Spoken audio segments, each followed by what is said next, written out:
J'ai donné comme titre à cette prédication « Je recherche l'approbation de Dieu avec un cœur ouvert ». Je recherche l'approbation de Dieu avec un cœur ouvert.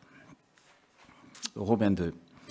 Toi donc, qui que tu sois, qui condamne ses comportements, tu n'as donc aucune excuse, car en jugeant les autres, tu te condamnes toi-même, puisque toi qui les juges, tu te conduis comme eux. Or, nous savons que le jugement de Dieu contre ceux qui agissent ainsi est conforme à la vérité. T'imaginerais-tu, toi qui juges ceux qui commettent de tels actes, qui te comportent comme eux, que tu vas échapper à la condamnation divine? Ou alors méprises-tu les trésors de bonté, de patience et de générosité déployés par Dieu, sans te rendre compte que sa bonté veut t'amener à changer? Par ton entêtement et ton refus de changer, tu te prépares un châtiment d'autant plus grand pour le jour où se manifesteront la colère et le juste jugement de Dieu. Ce jour-là, il donnera à chacun ce que lui auront valu ses actes. Ceux qui, en pratiquant le bien avec persévérance, cherchent l'approbation de Dieu, l'honneur et l'immortalité, recevront de lui la vie éternelle. Mais ceux qui, par ambition personnelle, repoussent la vérité et cèdent à l'injustice, Dieu réserve sa colère et sa fureur. Oui, la souffrance et l'angoisse attendent tout homme qui pratique le mal, d'abord le juif et aussi le non-juif. Mais l'approbation de Dieu, l'honneur et la paix seront accordés à celui qui pratique le bien, quel qu'il soit, d'abord le juif et aussi le non-juif, car Dieu ne fait pas de favoritisme. C'est pourquoi ceux qui ont péché sans avoir eu connaissance de la loi de Moïse périront sans qu'elle intervienne dans leur jugement. Mais ceux qui ont péché en connaissant cette loi seront jugés conformément à la loi. Car ce ne sont pas ceux qui se contentent d'écouter la lecture de la loi qui seront justes aux yeux de Dieu. Non, seuls ceux qui accomplissent les prescriptions de la loi sont considérés comme justes. En effet, lorsque les païens qui n'ont pas connu la loi de Moïse accomplissent naturellement ce que demande cette loi, ils se tiennent lieu de loi à eux-mêmes, alors qu'ils n'ont pas la loi.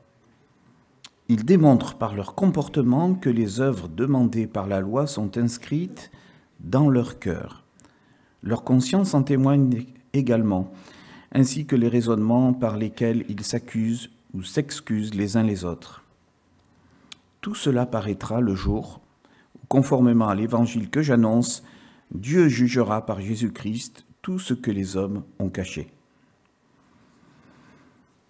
Alors voilà, c'est un passage, quand on le lit comme ça une première fois, on est en arrêt, on se dit, c'est pas facile ce que Paul veut expliquer.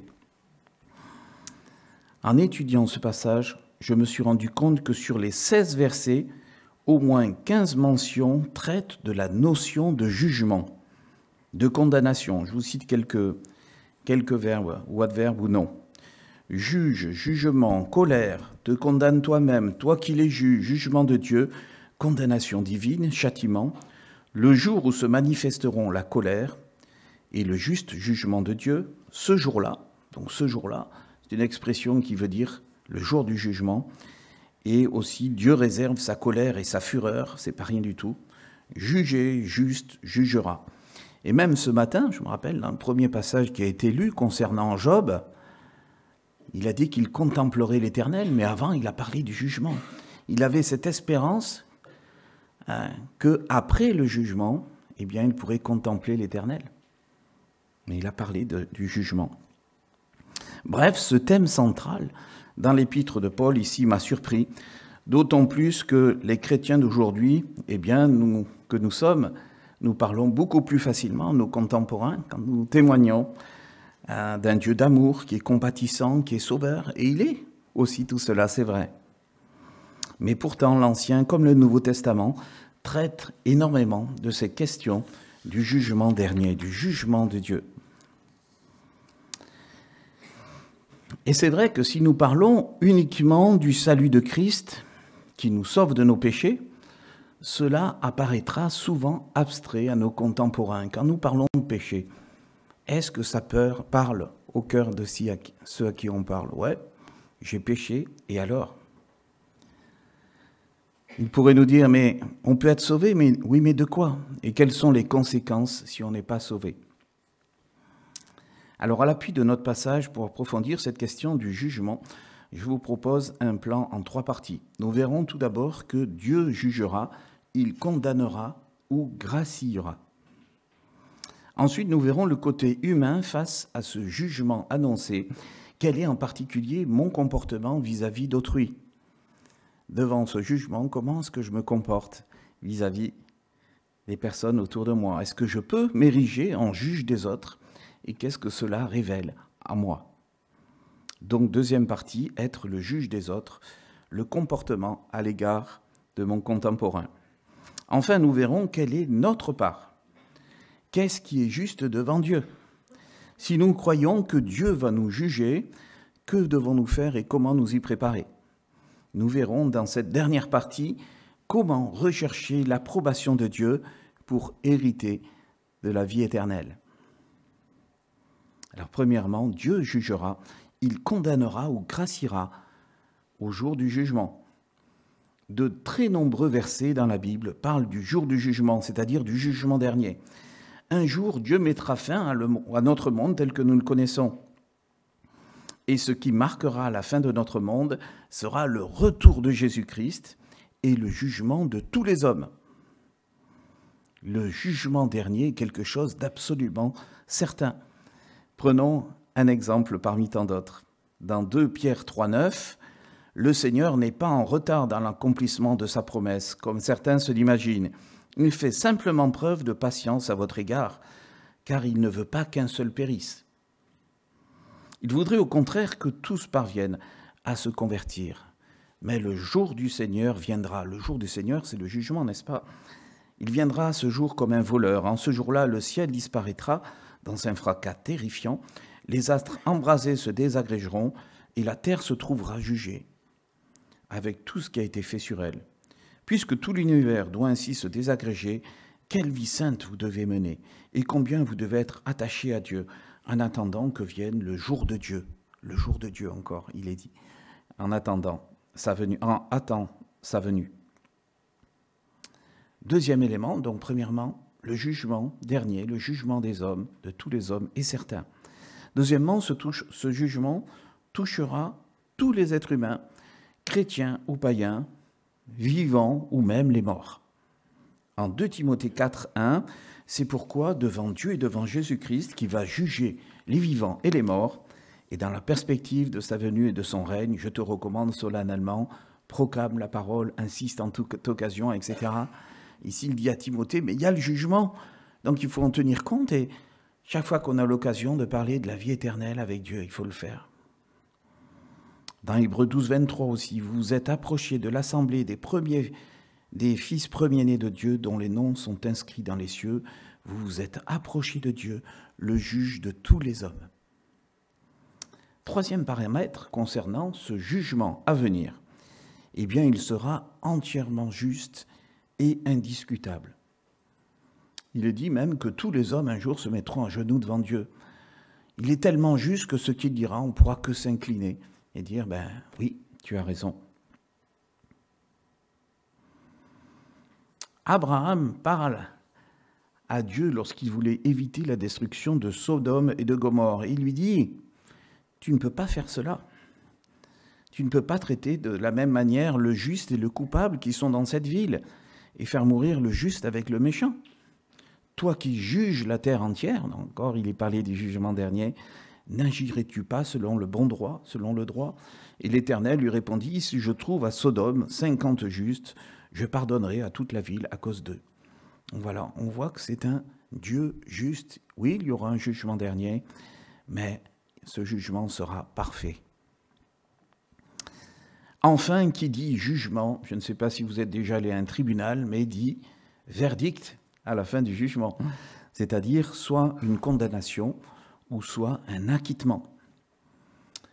Nous verrons un peu plus tard, dans le passage de Romains au chapitre 3, que dans ce passage, Paul est sans appel.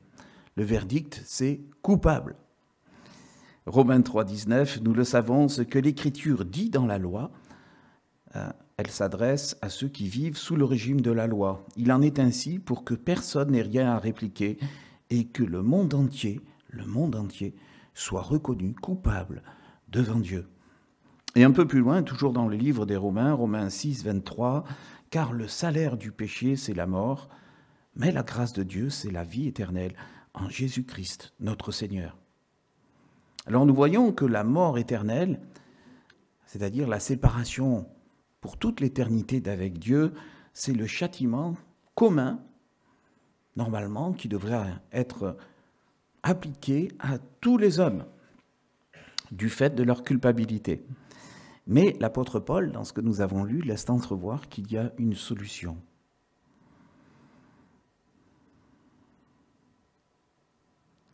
Malgré tous ces passages et bien d'autres, la question du jugement de Dieu, du jugement dernier, de toute l'humanité, fait partie des enseignements les moins prêchés. Et on le comprend parce qu'on dirait que ce n'est pas très fun aujourd'hui. Mais c'est une erreur d'une certaine manière, parce que nous perdons de vue que l'homme, tout simplement, est perdu et qu'il a un besoin vital de rencontrer Dieu encore aujourd'hui. Dans le monde laïque, bien sûr, le jugement dernier est ignoré et mis de côté. Mais ignorer cette réalité, c'est être condamné à coup sûr, car Dieu est un juste juge et il nous jugera.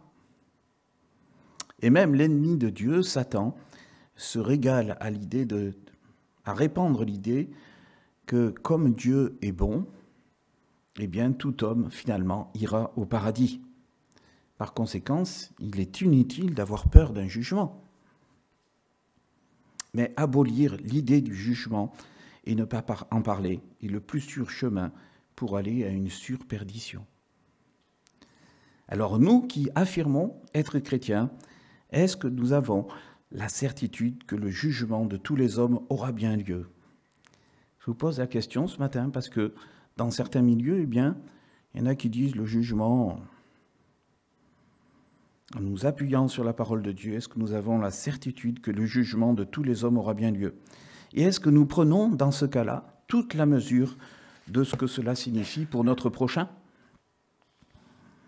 Nous passons chaque jour énormément de temps à rencontrer des personnes qui sont potentiellement perdues pour l'éternité, qui vont vivre éternellement sans Dieu.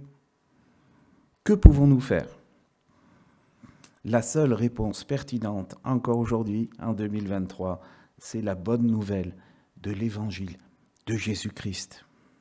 Car seul l'Évangile peut sauver l'homme de la perdition éternelle. C'est ce qu'affirme l'Écriture. Et tout cela sera développé dans les chapitres suivants.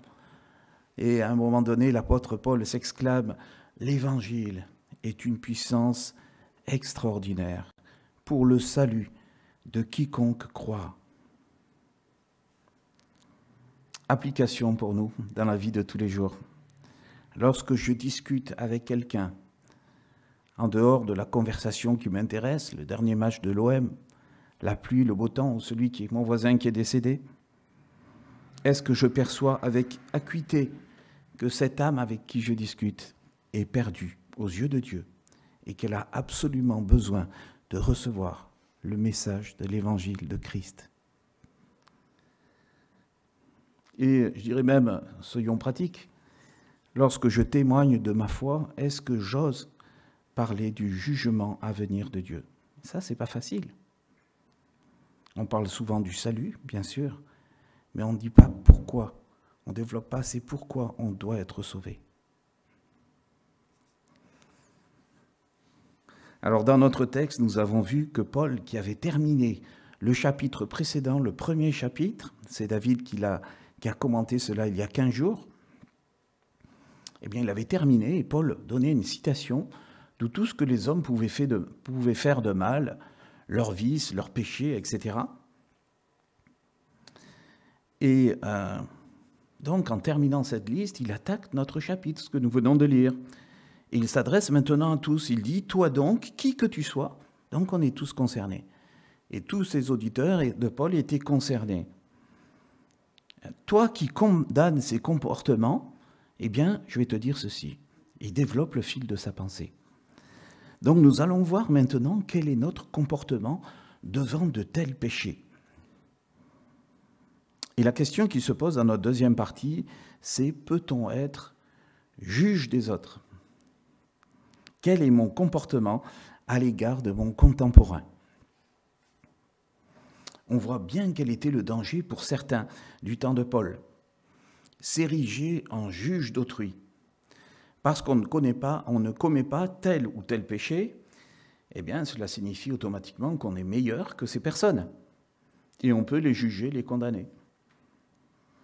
Et en quelque sorte, en se mettant du bon côté, c'est-à-dire du côté du juge, on espère soi-même éviter le jugement, car finalement, on n'est pas si mal.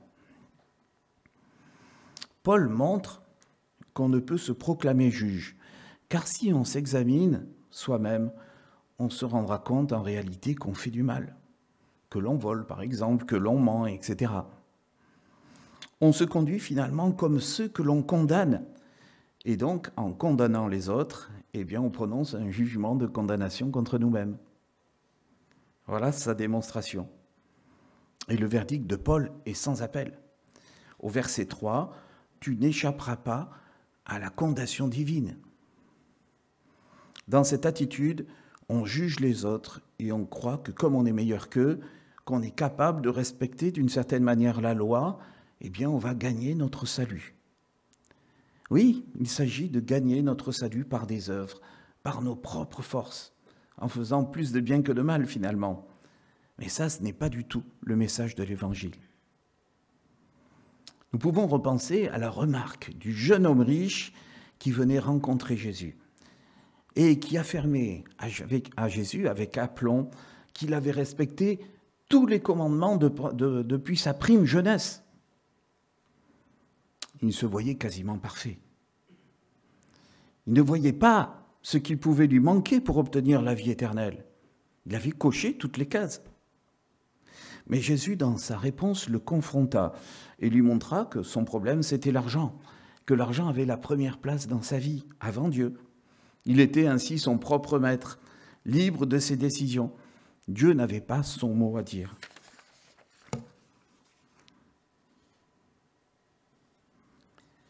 Pour montrer que tous les hommes subiront le jugement de Dieu et la condamnation, Paul prend l'exemple de païens qui seraient dans l'ignorance complète de la loi. L'idée est la suivante. Ils ne connaissent pas la loi, ils ne peuvent pas la violer, donc Dieu ne pourra pas les condamner sur la base de la loi. Mais Paul explique que même dans ce cas, l'homme créé à l'image de Dieu possède la loi dans son cœur, dans sa conscience. Ainsi, quand l'homme fait le mal ou pêche devant Dieu, eh bien finalement, il le sait très bien dans son fort intérieur. J'ai eu une discussion il y a quelques jours avec un collègue de travail. J'ai été toute la journée avec lui dans la voiture. Et alors, on a pu parler un peu de Dieu, entre autres. Et à un moment donné, on parlait du péché. Je lui ai dit, on est tous pécheurs, est-ce que tu es d'accord avec ça? Il m'a dit, wow. J'ai dit, mais regarde, tu sais bien que tu fais du mal. Tu le fais. Il m'a dit, ouais. On le sait si on réfléchit bien.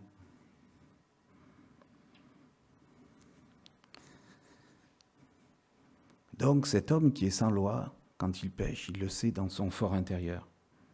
Lui aussi a besoin de l'intervention de Dieu, sinon il sera condamné par ses actes. Alors est-il juste de juger autrui? Alors au plan national, en France, nous avons besoin d'institutions judiciaires pour punir les hommes qui contreviennent aux lois et nuisent à autrui. Toute civilisation a besoin de règles pour éviter la décadence et l'anarchie. La justice humaine est bonne car elle est déléguée par Dieu pour faire régner une certaine justice. Néanmoins, nous le savons, que la justice humaine est imparfaite par rapport à la justice de Dieu. En ce qui concerne nos relations fraternelles ou sociales, l'esprit de comparaison avec les gens du monde sera un piège pour chacun d'entre nous, parce qu'il aboutit à un jugement, à la jalousie et au commérage. L'esprit de jugement tend à se sentir supérieur à l'autre. De plus, cet esprit de comparaison et de jugement est une sorte de piège pour le chrétien, car elle maintient cet esprit de jugement, elle le maintient dans l'immobilisme. Je ne suis pas si mal que ça, donc je continue ma petite vie. Et on se compare aux hommes au lieu de regarder vers Dieu et à ce qu'il attend de nous. L'esprit de comparaison ouvre le risque de tolérer même petit à petit le péché dans sa vie. Car si je pêche un peu, ce n'est pas grave par rapport à ce que d'autres font. Ils font bien pire que moi. Et ainsi, nous-mêmes, en jugeant les autres, eh bien, nous nous éloignons de Dieu et nous nous condamnons nous-mêmes d'une certaine manière. Application pratique de l'Évangile par rapport à l'esprit de jugement que nous sommes si prompts à avoir vis-à-vis de nos contemporains ou de nos frères et sœurs. Eh bien, déjà, le sentiment, le contraire du sentiment de supériorité, c'est l'humilité. Toutes les épîtres exhortent à l'apprentissage de l'humilité personnelle, et même parfois aller jusqu'à subir avec joie l'humiliation pour la cause de Christ. Nous rappelons de ce passage où quelqu'un demande une chemise ou un vêtement à quelqu'un, à un frère, et il lui dit, non seulement tu donnes une chemise, tu lui en donnes 2. Il te demande de marcher 1000, tu marches 2000 avec lui. Être humble demande à commencer par tourner les regards vers l'autre. Regarder vraiment l'autre, arrêter de se regarder soi-même. Pour le considérer comme plus grand que nous. Nous devons admirer et vanter les qualités de notre frère, de notre sœur. Ces qualités que nous n'avons pas forcément. Mais nous ne devons pas en être jaloux. Nous devons être heureux de la richesse de ce que les uns et les autres apportent et ont dans l'Église.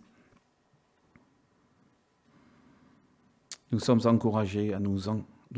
exhortés à nous encourager les uns les autres, à féliciter notre prochain, à ne pas participer au commérage de ce qui se veut, le juge des autres.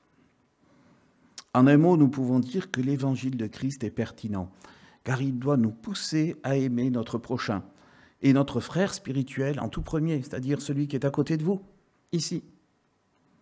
L'atmosphère qui préside à nos réunions doit être un reflet de ce que le Christ a changé dans notre regard vis-à-vis d'autrui. Et cela devrait être, ou doit être, perceptible par quelqu'un qui nous visite lors d'un culte ou d'un événement particulier. Alors, si le jugement de Dieu envers tous les hommes est certain, quel sera leur sort? En principe, nous l'avons vu, le verdict final devrait être la condamnation. Pourtant, Paul parle avec des éléments qui laissent plein d'espoir et qu'il développera par la suite dans son épître, dans sa lettre. Comment éviter cette juste condamnation de Dieu? Et cela passe en premier par rechercher l'approbation de Dieu avec un cœur ouvert. Rechercher l'approbation de Dieu avec un cœur ouvert. C'est ce que nous allons voir maintenant dans cette troisième partie. Je vous relis le verset 4. « Ou alors méprises-tu les trésors de bonté, de patience et de générosité déployés par Dieu sans te rendre compte que sa bonté veut t'amener à changer. » En introduction, je disais que j'avais lu 16 mentions de jugement, de justice, de colère de Dieu. Et puis là, nous avons quand même tout au long de notre texte des petites pépites pour nous rappeler que Dieu va nous juger, mais qu'il est bon aussi. Méprises-tu les trésors de bonté, de patience et de générosité déployés par Dieu sans te rendre compte que sa bonté veut t'amener à changer? Alors Paul décrit ici la réaction vertueuse, faire le contraire de ceux qui jugent. Non seulement il ne faut pas juger les autres, mais au contraire, le bon truc, ça serait de se juger soi-même, ou en d'autres termes, de s'examiner profondément soi-même. Et Paul dit que la bonté et la patience de Dieu ont justement pour but, il prend son temps, il est bon pour nous, mais pour que ça nous fasse réfléchir, pour nous amener à changer, c'est-à-dire littéralement, selon les traductions, pour se repentir.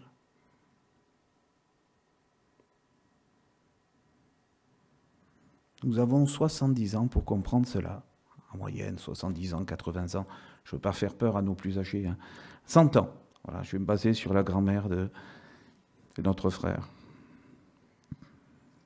Pour changer, nous repentir et nous rapprocher de Dieu. Tant qu'il n'y a pas le jugement dernier.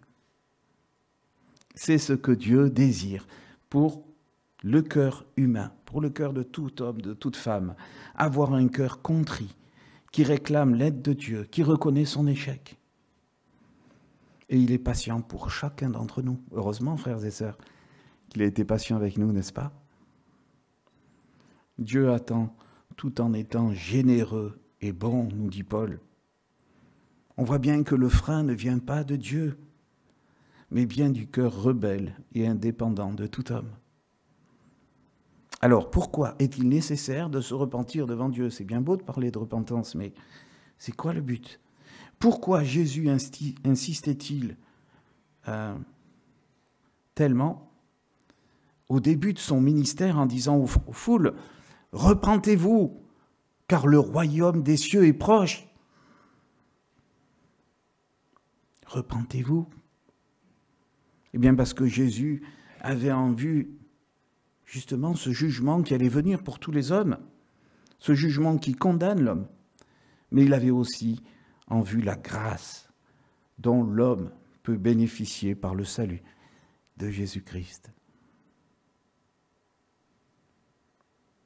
Paul, toujours lui, dira dans ce chapitre que tous ont péché et sont privés de la gloire de Dieu, c'est-à-dire de sa présence.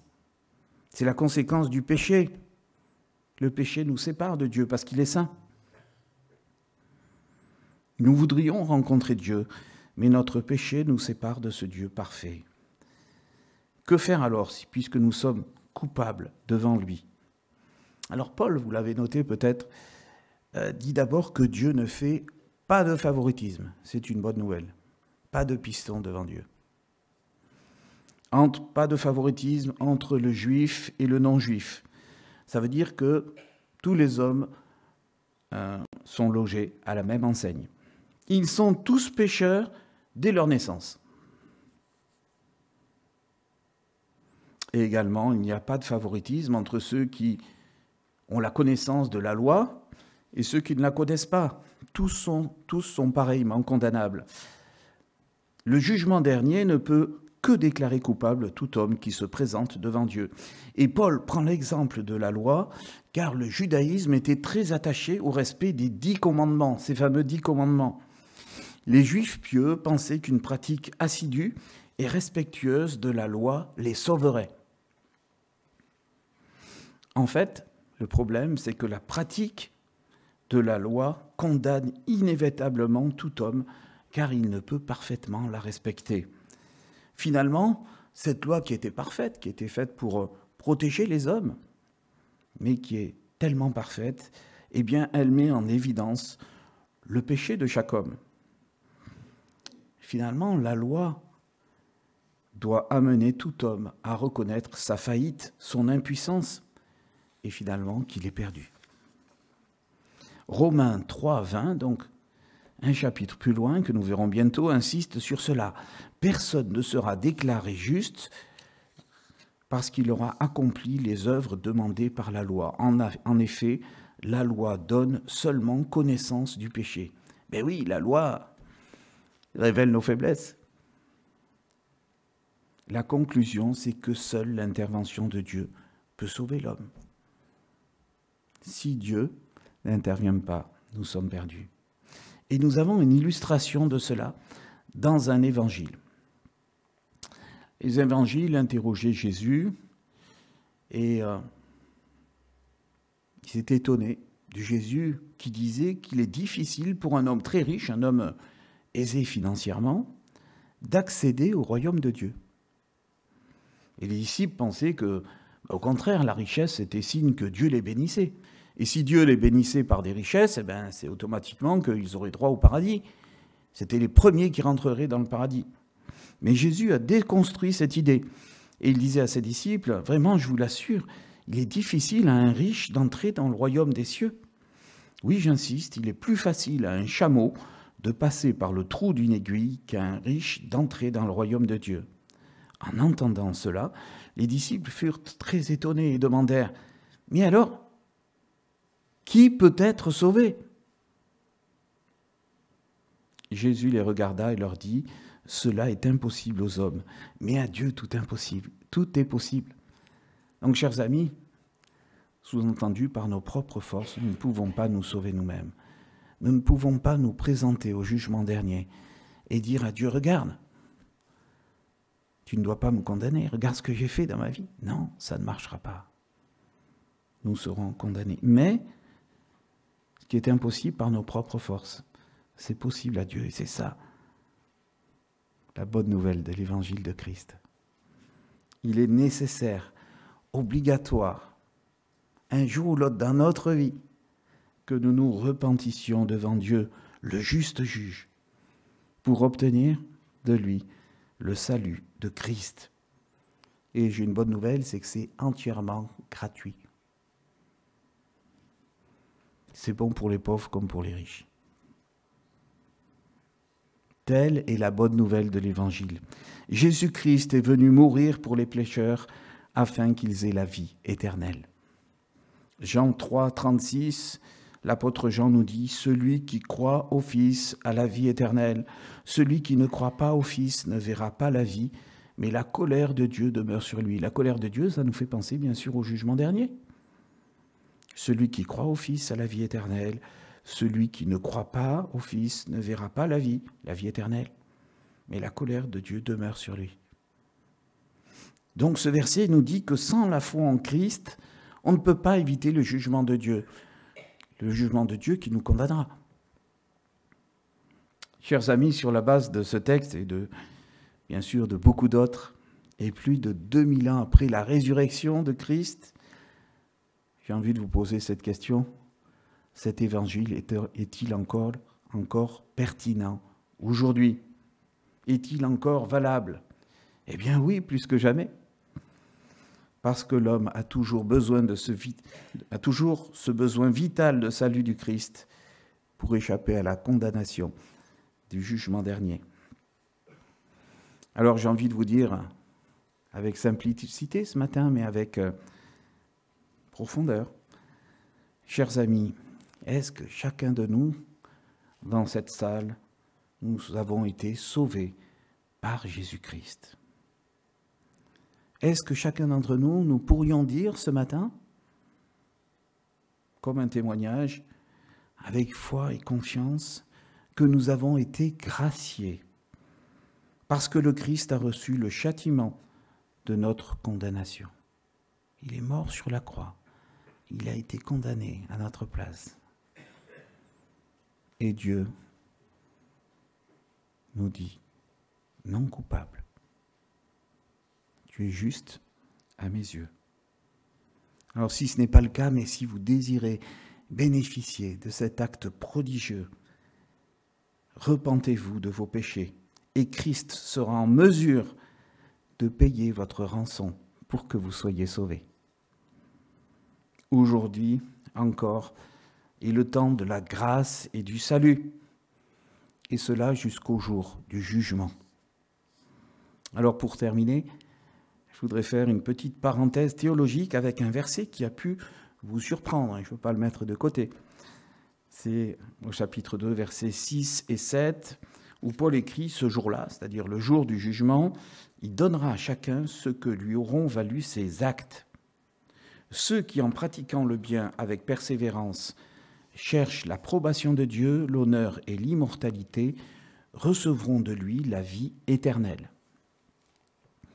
Alors, au vu de cette phrase, de ce verset, on peut avoir l'impression que si on pratique le bien avec persévérance, on obtient l'approbation de Dieu, et donc on ne serait pas condamné au jugement, et même qu'on obtiendrait la vie éternelle. Mais il n'est pas question dans l'esprit de Paul d'un salut par des œuvres humaines. Et il le dit dans un verset déjà cité, dans Romains 3, versets 19 et 20 plus tard, et puis il va développer cela, bien sûr, par la suite, car personne ne sera déclaré juste devant lui, parce qu'il aura accompli les œuvres demandées par la loi, En effet, la loi donne seulement la connaissance du péché. Et même nous pouvons dire qu'au contraire, Paul développera une toute autre idée par la suite. Et nous le savons, chers amis, le juste est sauvé par quoi? Par la foi. C'est pour ça que j'ai dit que c'était gratuit tout à l'heure. Le juste est sauvé par la foi, et uniquement par la foi. Et nous pourrions dire, comme ces vieux protestants, sola fides, seulement la foi seule, la foi qui vient de Dieu. Et en fait, lorsqu'on a la foi, eh bien, on rentre dans les œuvres de Christ. On est unis à lui. On participe à ses œuvres. Et c'est ainsi qu'on peut pratiquer le bien avec persévérance, qu'on recherche l'approbation de Dieu, car il est devenu notre Dieu, notre Père, et on veut l'honorer par notre vie et par nos actes. Et qu'on obtient pour fruit de sa part la vie éternelle. Il n'y a donc pas de contradiction dans l'esprit de Paul. On est sauvé par la foi. Et parce qu'on a la foi, on pratique des bonnes œuvres. Ainsi, finalement, les bonnes œuvres d'un chrétien attestent d'une foi en action et sont le fruit de la foi. Jacques, dans son épître, développera cette idée longuement. Nous voulons prier maintenant pour terminer.